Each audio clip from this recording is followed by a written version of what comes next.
Bonjour à toi cher entier des internets et bienvenue sur Cogit, ici Guillaume pour te présenter un nouveau livre. Et évidemment te rappeler de t'abonner à Cogit, soit maintenant, soit en fin de vidéo, de liker, soit maintenant, soit en fin de vidéo, pour potentiellement commenter, partager, bref n'hésite pas à faire vivre un peu la chaîne. Mais passons directement aux choses sérieuses.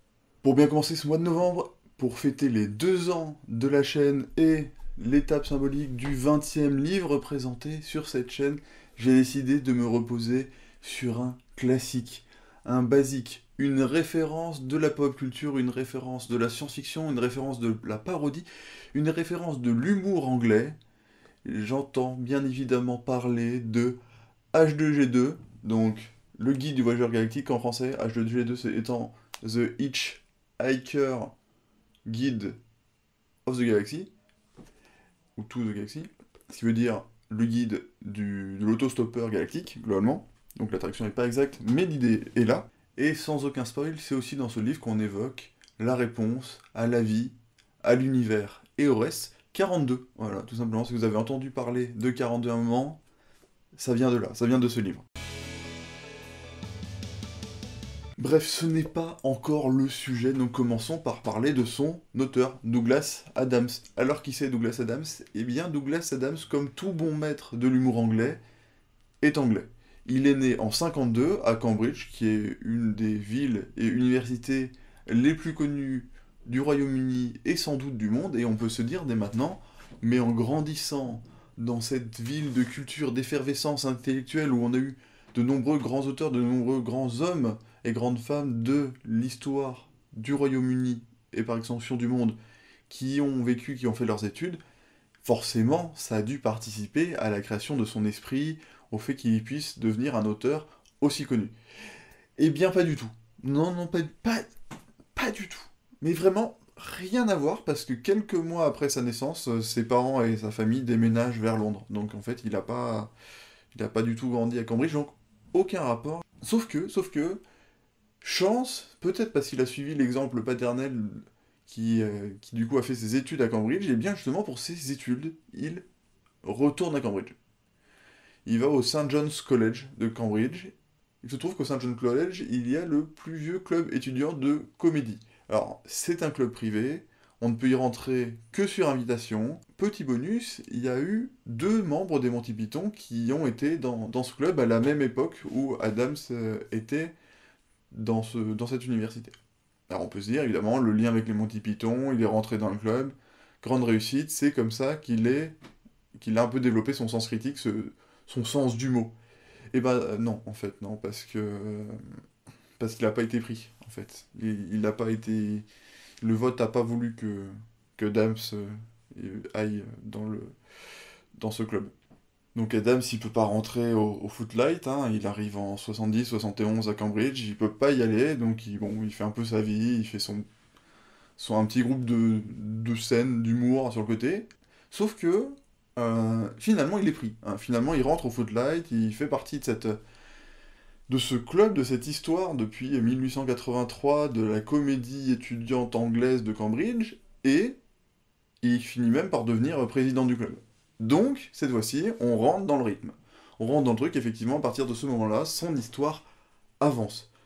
Douglas, qu'est-ce qu'il va faire, Douglas Adams? Eh bien, quand il finit ses études, il part à Londres à nouveau, et il décide de devenir auteur, de devenir écrivain. Est-ce qu'il a écrit des livres? Non, hein, parce que, évidemment, si on le connaît pour ses livres, ce n'est pas du tout comme ça qu'il a commencé. Douglas, il rentre à la BBC s'il veut devenir auteur de télévision et de radio. Par ses contacts sans doute avec les Monty Python, il va entre autres travailler sur les textes pour les Monty Python, et aussi par exemple pour Doctor Who. Et il se trouve que dans ce qu'il écrit, dans ce qu'il produit, qui est connu et dont on se souvient aujourd'hui, il y avait un guide du voyageur galactique qui était une série radio. Et c'est cette série radio qui va donner naissance à cette série de livres, H2G2. Pour présenter ce livre, je vais commencer par présenter un peu les éléments que l'on voit sur la couverture de mon livre. Donc je ferai peut-être une petite capture d'écran que je mettrai d'un côté ou de l'autre pour vous le voir en plus gros. On a un poisson. Il est jaune, il n'est pas très beau, mais il va se révéler très utile quand on veut voyager dans la galaxie.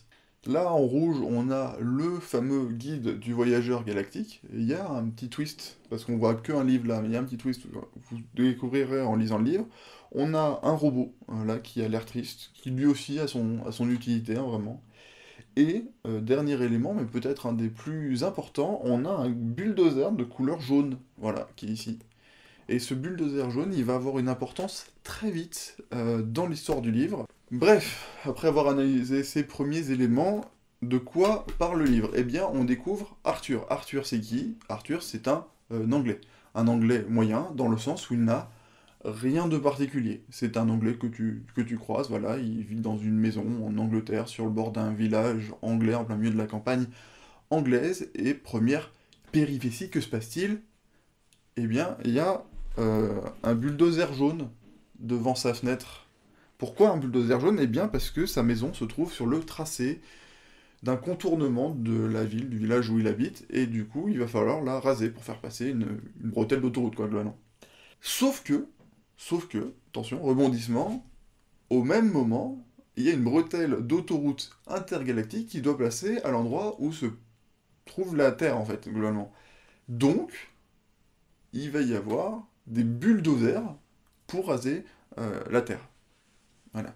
Et dans les deux cas, Arthur, bah, il a rien à dire. Et de toute façon, s'il avait quelque chose à dire, il y a peu de chances qu'il y ait quelqu'un qui l'écoute.